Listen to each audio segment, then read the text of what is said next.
A revolution is underway in parts of the region, a Jesus revolution. An unprecedented number of Muslims are forsaking Islam and choosing to follow Christ, especially in Iran. Iran, a nation long known as the world's largest Shiite Muslim state, is facing something no one predicted. Reports say over 1 million Muslims have left Islam to follow Christ. Mosques that once overflowed now stand quiet. 50,000 of them have reportedly closed their doors. Yet in secret homes and hidden basements, worship songs in Farsi rise like whispers of defiance. Why is this happening? What could drive people raised under strict Islamic law to risk prison, even death, for a new faith? The answer isn't simple. It's a collision of faith, frustration, and freedom. A revolution that can't be seen on television but is spreading through phones, whispers, and dreams. For decades, Iran's rulers enforced religion through fear.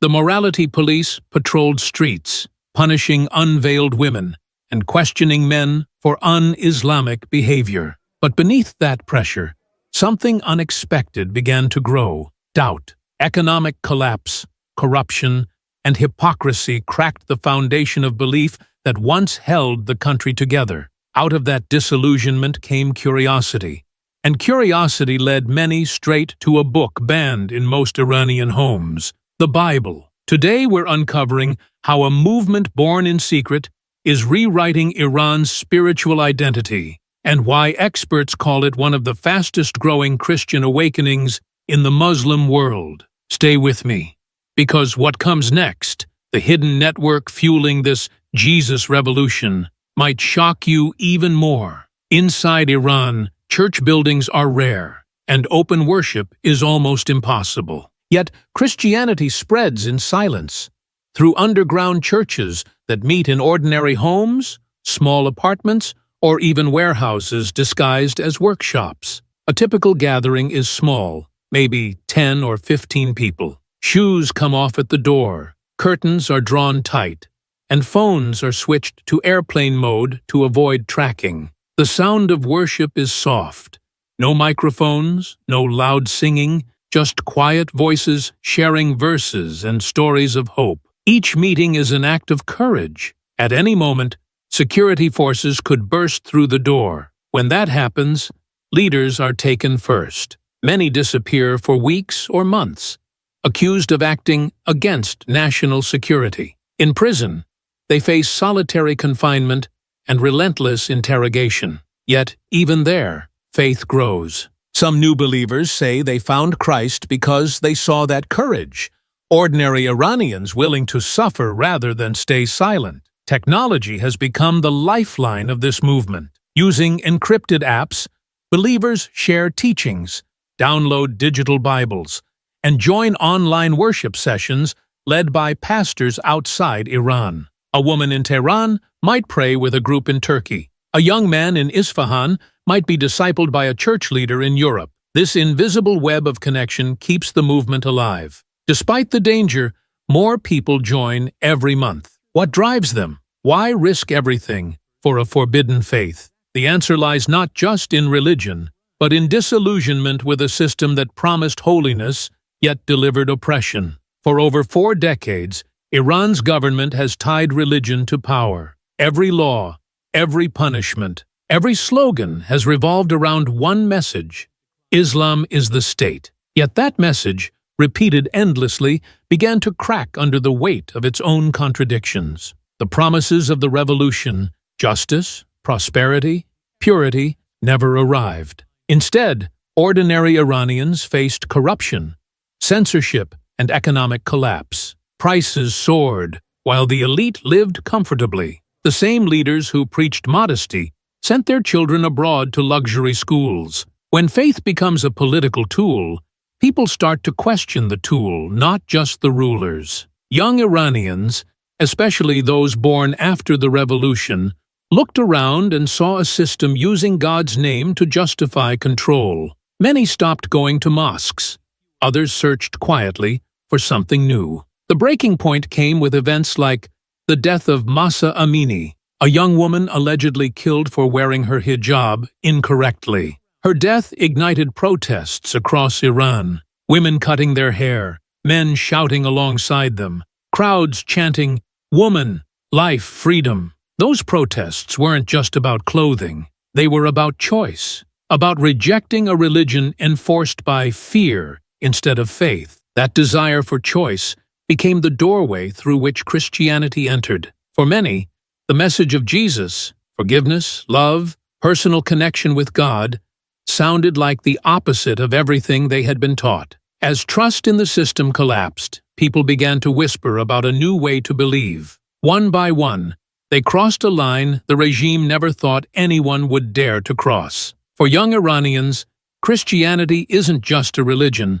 it's a symbol of freedom. Many in their 20s and 30s grew up knowing nothing but control. What to wear, what to say, what to believe. The church, even in hiding, represents something different, a place where they can think, question, and choose for themselves. When they open a Bible for the first time, many are struck by one idea: God as Father, not judge. The words of Jesus, "Come to me, all you who are weary and burdened, and I will give you rest," sound like a personal invitation, not a command. In a country where religion has been used to punish, this message feels like oxygen. A new believer described it this way: "In Islam, I feared God. In Christ, I feel known by Him." That emotional shift, from fear to love, is what makes Christianity spread even under threat. Socially, it offers something else Iranians crave: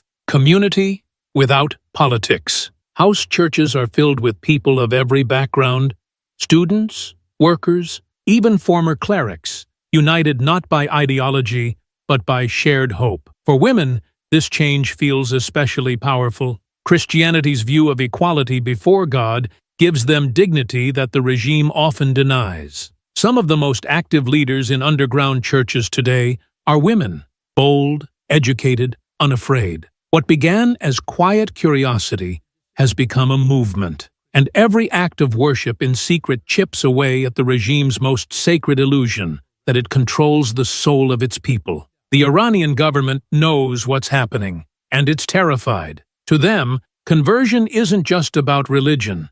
It's rebellion. Every Muslim who chooses Christ is seen as a political threat, an act of defiance against the Islamic Republic itself. Security agents track social media posts, raid homes, and infiltrate suspected underground churches. When they arrest leaders, they call it protecting national security. But everyone knows what it really means: silencing hope. Those who are caught face long interrogations. Some are told to renounce their faith on camera. State TV airs confessions from trembling prisoners who are forced to say they were tricked by Western spies. The goal is simple: to make fear louder than faith. Yet fear doesn't work the way it used to. For every believer silenced, two more step forward quietly. Many have decided that the cost of following Jesus is worth the risk. Some meet in smaller groups, others move gatherings constantly to stay hidden. They share Bible verses on encrypted apps,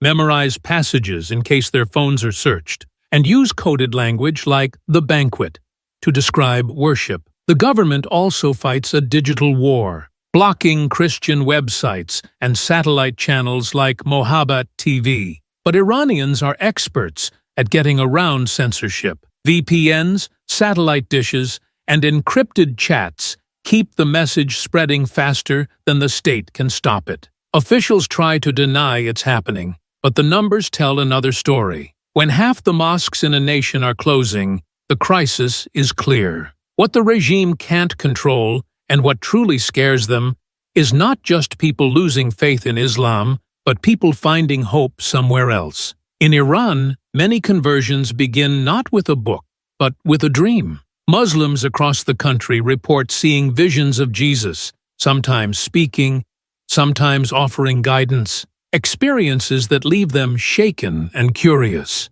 For some, these visions come at night, vivid and undeniable. Others feel a sudden presence during moments of despair. In a society where dreams are often interpreted as divine messages, These encounters carry profound weight. They spark questions that no mosque or cleric has answered. Who is this Jesus? What does he want from me? The effect is powerful. Individuals who experience such visions often quietly seek out Christians.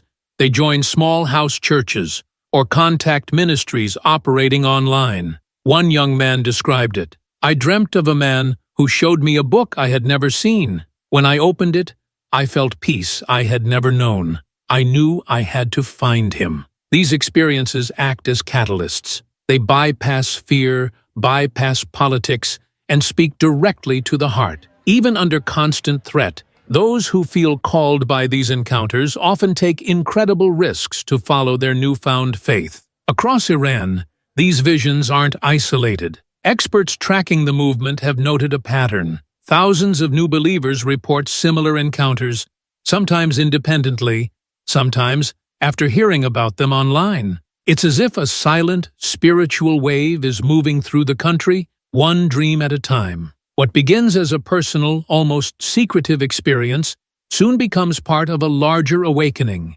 quietly reshaping the spiritual landscape of Iran and sparking a movement that authorities cannot fully control. What's happening in Iran is not isolated. Across the Muslim world, underground Christianity is quietly growing, often in the most dangerous environments. In Afghanistan, Christians meet in secret, constantly fearing Taliban surveillance. Their worship is whispered, their Bibles hidden. Yet, the desire for a personal relationship with God drives many to risk their lives. In Yemen, where war and humanitarian crises dominate daily life, Christian conversion is reportedly spreading at nearly twice the global rate, despite the heavy consequences. Even in Saudi Arabia, a country long synonymous with strict Wahhabi Islam, signs of subtle tolerance are emerging. Christian communities exist, small and discreet, but the fact that the monarchy acknowledges their presence marks a profound shift from previous decades.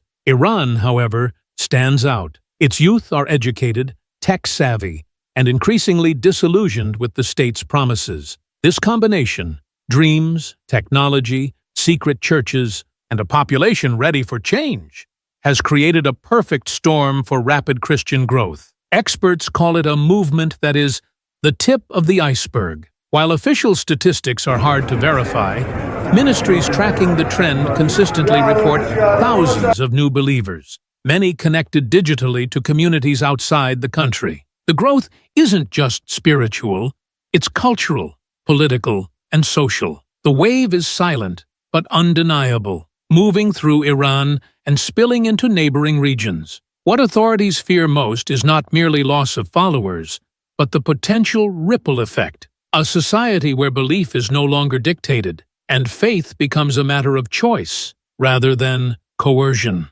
Behind every statistic is a story. Take Reza, a former seminary student in Tehran. He grew up memorizing Quranic verses and attending mosque daily, yet something always felt missing. One night, after seeing a dream of a man showing him a book he had never touched, he began searching for answers. Secretly, he downloaded a digital Bible and joined an encrypted online Bible study. The fear of discovery never fully left him, but the peace he found kept him coming back. Or consider Mariam, a young woman in Isfahan. She watched online sermons in secret, memorizing passages while hiding her phone. When she first joined a house church, the relief was overwhelming. A community of people who encouraged her faith rather than policing it. Today, she quietly leads small Bible studies for other women, risking arrest to guide them toward hope and freedom. These stories share a common thread, a yearning for personal connection with God, a faith built on love and forgiveness rather than fear and punishment. In a society where religion is intertwined with politics, these new believers are quietly reshaping what faith means. Even ordinary workers, students, and mothers report similar experiences. Dreams, visions, and clandestine gatherings spark curiosity. Curiosity turns to learning. Learning turns to belief. And belief, in turn, transforms lives, often in defiance of everything the state expects. The power of these personal journeys cannot be overstated. They show that the Jesus' revolution isn't just a headline or a number. It is real people risking everything for hope,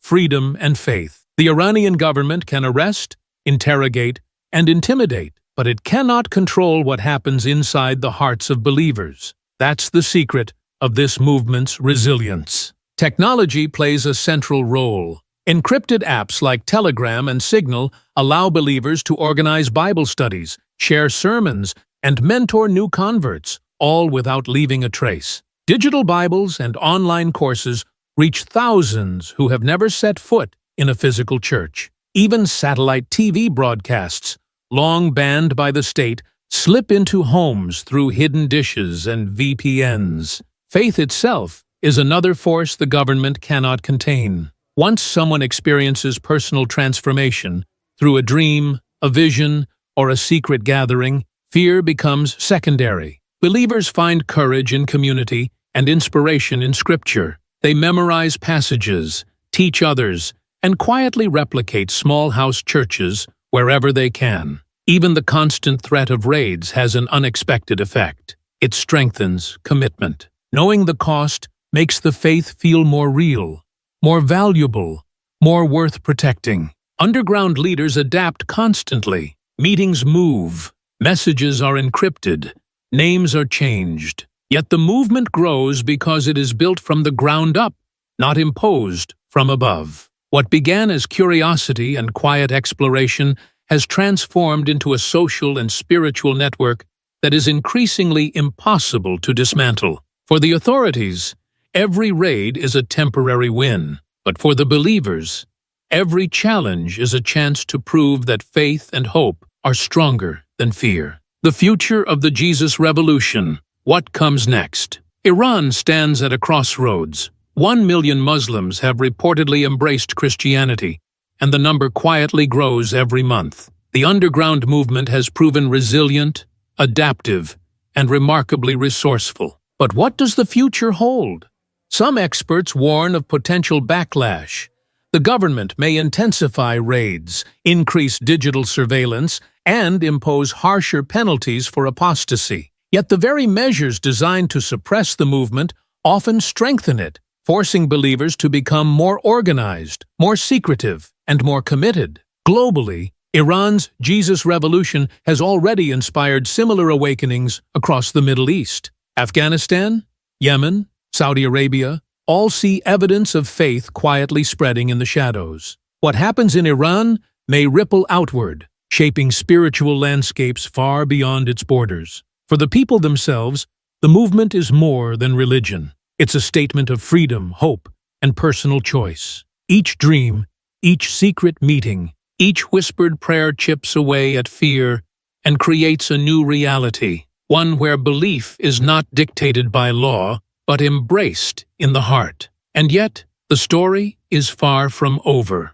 Will the movement continue to grow? Can faith withstand the weight of oppression? Or will the government find a way to silence it entirely? No one knows for sure, and that uncertainty is part of the tension driving the revolution forward. One thing is certain, this is just the beginning. Hidden churches, secret Bibles, and dreams of Jesus continue to inspire thousands of Iranians. A quiet revolution has begun, and the world is only starting to notice. The next chapter in Iran's spiritual awakening is still unwritten.